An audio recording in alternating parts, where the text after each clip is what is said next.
I think I saw you. Yeah, I know. That's what you want. But I didn't. Yeah, you're good.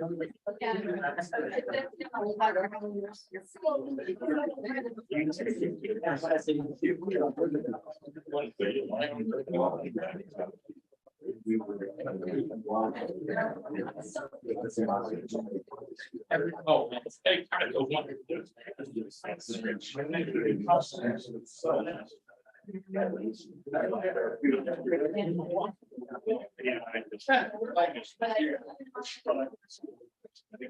I knew she just. I don't know. I don't think they're going to be able to make that.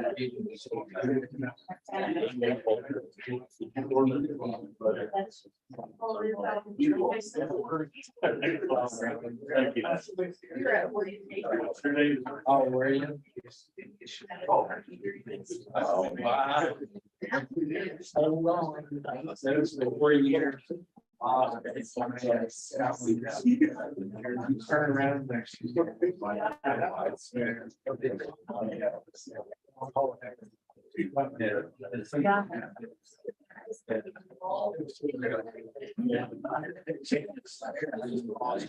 Then he got scholars.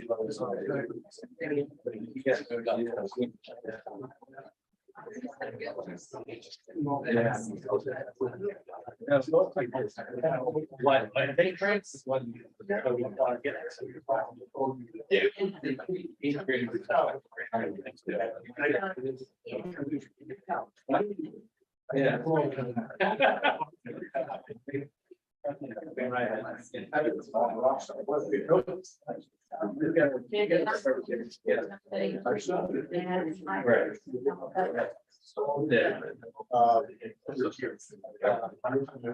We still have great.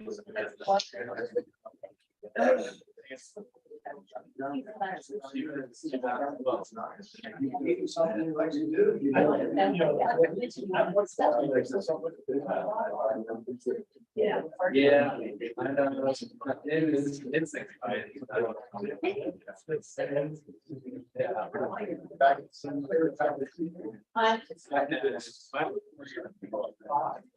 So I had one graduate, 89, one graduate.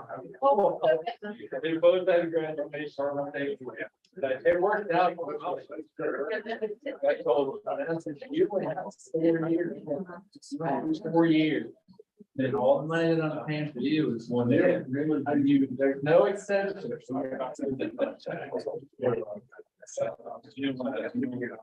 Yeah. All right, we ready?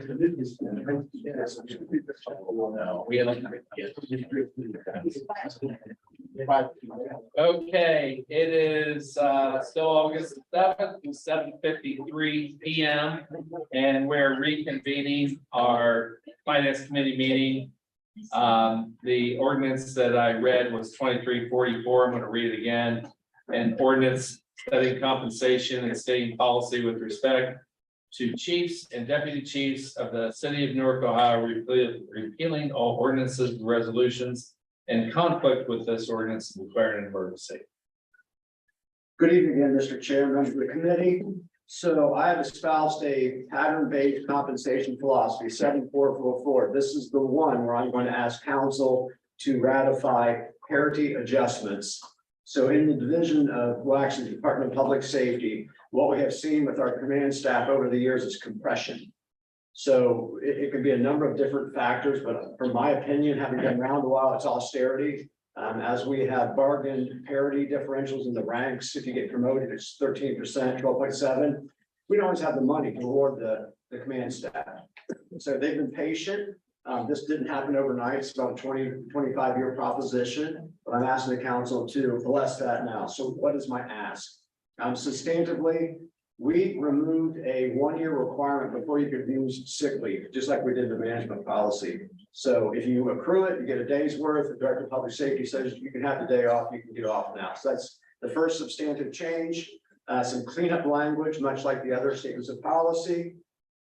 444, and now the parity adjustment. So I mentioned 12.7%. Firefighter lieutenant, 12.7, lieutenant captain, captain assistant chief, and so on. When we created the deputy chief and chief, that wasn't a consideration. And that's what's caused this wage compression. It affects us, our ability to retain our talent. Their industry colleagues have outpaced them. And while I don't espouse leading the pack on compensation, I do think we ought to be maybe 65, 75 percentile. They can talk to our industry colleagues and they're making more. However, we all have a responsibility to the public treasury. So what we tried to do, Director Hickman and I, is say, listen, we appreciate you.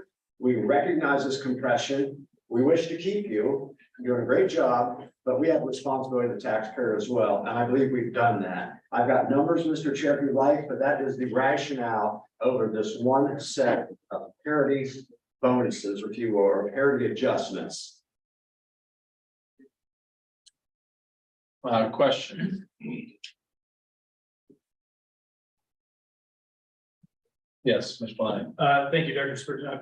I appreciate the bringing the legislation forward. Do you have any numbers on the comparison numbers that you've used to kind of look at, you know, as you're saying, to kind of put us in the middle of the pack? Like, I don't know what numbers you might be able to So those are share. through the chair to Mr. Lang, those are more professional awareness.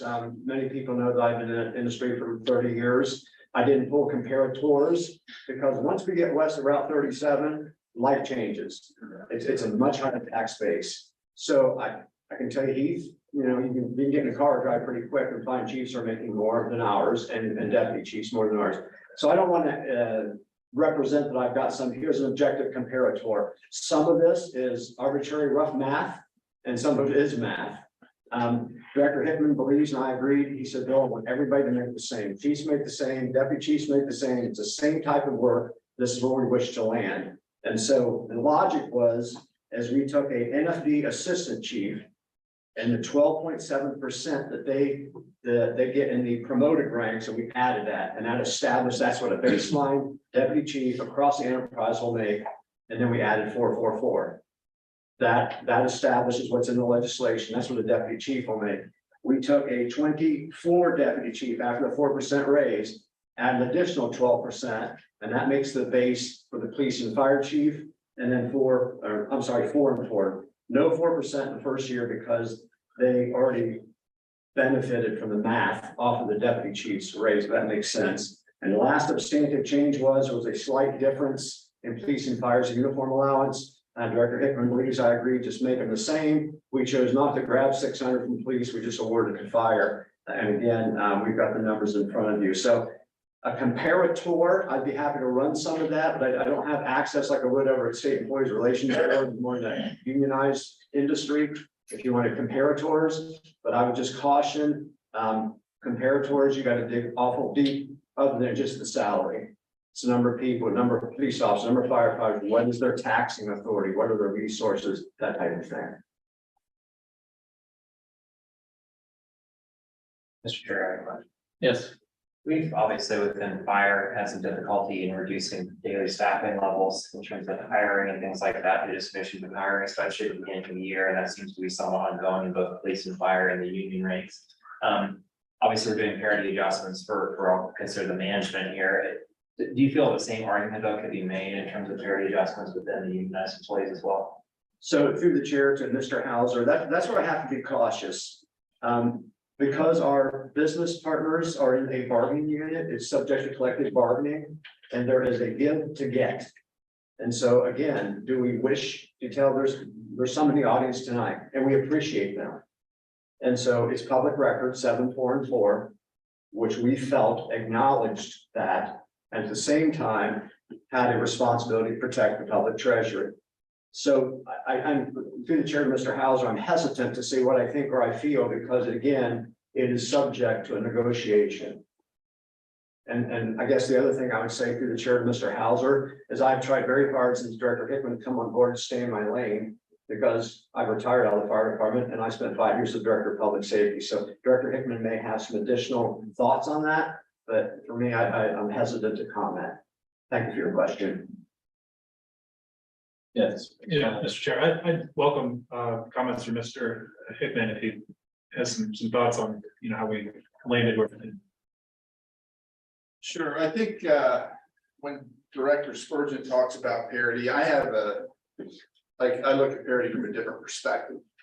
For me, parity is parity between the command staffs. All right, when I talk about parity, I think that they need to be paid the same, they need to be compensated the same because their shops are the same, they're doing the same business. The comparator that you talk about is that 12% difference between the rank and file. So if you think about it, when a pay raise is given, whatever that percentage is, it goes to the person at the bottom level. It's the highest paid firefighter, is the highest paid police officer. Everybody after that is separated by percentage. Okay, so the comparator to me is that 12.7% between the assistant chief and the deputy chief. With the ratification of the fire contract, the assistant chiefs are now making more than the deputy chief in base pay. That's crazy. So that's why we're taking this. It's a significant step, but these guys deserve it. It's rewarding them. It's retaining them. This is what we're going for here. Does that kind of answer your question a little bit? Yeah, thank you. Additional questions?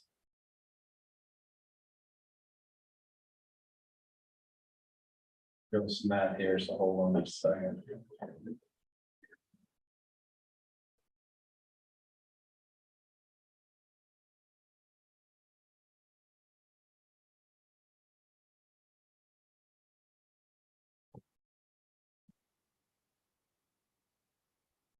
Okay, so here's the I'm just looking at numbers as a whole, okay? And I understand the parity, what you're trying to accomplish. My concern is with the 26% increase in a year. That's my major concern. A one-time 26% increase is a huge increase. Would it not be more beneficial to do this over time? I guess that's a matter of perspective. I don't know. I'm looking at the whole as far as the city and things that we need to do for our safety forces and other things within the city. And I mean, having an understanding of wanting to get somewhere and being able to get there today is a huge difference. You know, we've got to look at not only, those in those individuals in those positions, but also our entire safety forces. What impact will this have? Okay, we'll have a positive question. Will it have a positive? I think it would have a positive on your command staffs. We'll have a positive of overall in our safety forces. I would only be guessing. I don't know. I guess my initial reaction with that to be is I would hope it would get their attention. I hope that would motivate people to study and want to get promoted and to get to those positions, because that's what we need. Is we need to attract and retain good people. And we're very fortunate with the command staffs that we have. We have very forward thinking, very responsive. We have two excellent command staffs. Mr. Chairman, Yes, Mr. Chair. can I ask you in a different way, sort of in the same vein of, can you anticipate any negatives if we didn't adopt this? I mean, it seems to me, try not to editorialize, but is there potential negatives if, as you say, that you have a assistant chief that doesn't make as much as a deputy chief? Does that make it harder to attract people to the command staff to take the test? Well, just for clarification, so if you have a lower ranking person making more than the rank above them, yes, that makes it tough to attract quality people and want to take that job. Thank you. Thank you, Mr. Chair. Mr. Lyon. Just curious, does the new structure accomplish that? Is there enough distance? In other words, with the, with the overtime that some of the other positions can earn, are you still gonna have, I mean, or is it just gonna be kind of a big outlier, not really that? Yeah, without looking at what some of the assistant chiefs made that last year, but I think we can safely assume they were some of the highest paid, if not the highest paid members of the city. Because they get overtime. That's just the way that it is. I mean, they get overtime. These guys don't, they're working straight day and they put in a lot of hours off the books.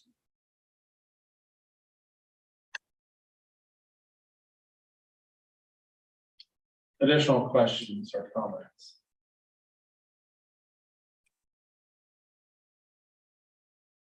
Here's the biggest thing. And I've said this for years. Safety is the number one priority. It is the number one priority. It's the number one purpose for any municipality to be even in place. It's the safety of the citizens. Number two is infrastructure. So we need to make sure, though, that even though safety is our number one, we don't sacrifice number 2, 3, and down the line. I still believe that we need to do the best thing for all of our safety forces. I'm not opposed to moving this on. I'm a little hesitant with the numbers. I'm going to be honest. I'm going to be 100% honest. I fully expected that. Right. And, I think it's a huge jump and trying to get there and I want to make sure that, there aren't repercussions from it if we make a huge jump like that. If there's other things that we discover, until we get, let me back up. I do believe that Intel is going to change our landscape here. And when our landscape changes, so will our income. I'm anticipating an increase in tax income. I'm anticipating that our city is going to get better and be able to do more. I'm anticipating that possibly we will be at those tax base rates that those that are on the west side of 37 currently have. I anticipate that happening. But it hasn't happened yet. So that's why my thought of should we do it all at once or should we work towards getting there? Because we don't want to get the cart out in front of the horse, right, Mr. Howard? Correct. So we want to make sure that we're doing this responsibly and we're doing it in a manner that we're bringing everybody in our safety forces along. They have the vision. That they also understand that we back them too with things. And we want to do more for them. So that's where I'm coming from on this, just so you know my thoughts on where I'm at. Okay. Mr. Lyon. Yeah, thank you, Mr. Chair. Director Spurgeon, I just wanted to, I like to ask the cost on this of these raises. I think you had a total added up somewhere near About $1.84. But the initial cost, the impact is absorbed in the first year because those, and Mr. Marmy said it very well, through the chair, Mr. Lang. Tim and I share the same concerns. Again, we wish to tell our brave service providers to do the work. The rank and file, we appreciate you. And we got to make sure they're properly led. We're going to balance that with our fiduciary obligation to the public treasury. And I sincerely believe we have in this proposal. But through the chair, Mr. Lang, it's about 107,000 in the first year, but you're buying that parity. It's 12.7 for the deputy chiefs and an additional 12.7 for 2 chiefs. And an act that's 4, 4, and 4. So out of 184,000 impacts in the first year, is just south of $1.10. And then we think it will stabilize. Thank you. I shared Mr. Marmy's concerns about the numbers and where we landed, but I'm generally in favor of moving this on. So with that, I'll offer a motion. I'll second. Motion by Lang, second by Chu. Any further questions and or comments? Mr. Burke. Thank you, Mr. Chair. Yeah, I guess I just want to go on and say that, it's not, this isn't that we don't want to pay these, right? It's just the fact that we have to make the best fiduciary decision. And as Mr. Marmee stated, we all want safety to be number one. And, you know, I am also concerned with the number. Just because, I mean, it's a larger number than we've had come to us before in raise wise. So, but I will be supporting this because safety is key. As Mr. Marmee had stated earlier, if there's a way to spread it, I would be even more comfortable spreading it, but I understand.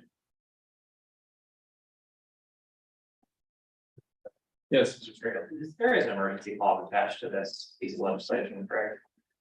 yes, this is different than the elected and appointed because it would become effective immediately. Yeah. Here's the thing that I will share. I'm in support of passing this forward. I know I'm still gonna have some additional questions. I want some discussion.